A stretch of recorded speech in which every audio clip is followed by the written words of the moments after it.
Hi guys, it's me Chanak again. So welcome to my vlog. So ngayon guys, papunta naman kami mga kachanak sa DRT. So napakaganda rin itong puntahan kapag ikaw ay gustong mag-unwind. So dito papunta na kami ngayon, papasok na kami dyan sa DRT. Wow! Napakaganda niya. So tingnan nyo guys. Welcome sa Dora Remedios Trinidad. So yan, napakaganda niyan. I love the RT also.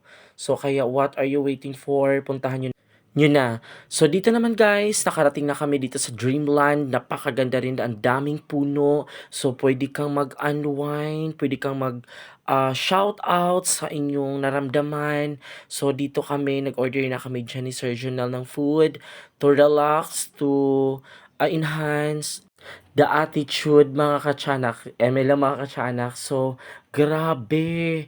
Kaya kano na pang inaantay nyo, puntahan nyo na. So, dito naman guys, nakarating na kami sa picture-picturean sa Dreamland. Grabe, napaka-haggard ko na, tsaka napakalain ng biyahe namin. Kaya grabe. So, dito, nagdala pa ako dyan ng water. So, dyan, nagpicture-picture ako dyan. Napakaganda ng view. So, kaya puntahan nyo na tong Dreamland. Isa to sa mga tinatangkilik dito sa DRT, guys.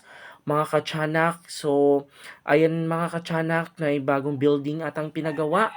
Kasi baka pag gustong mag-unwind. So, ito naman mga chanak. Pauwi na kami dyan. So, maraming salamat. At sana'y mag-enjoy kayo dito pag pupunta kayo. Bye-bye! And it's me, Chanak again.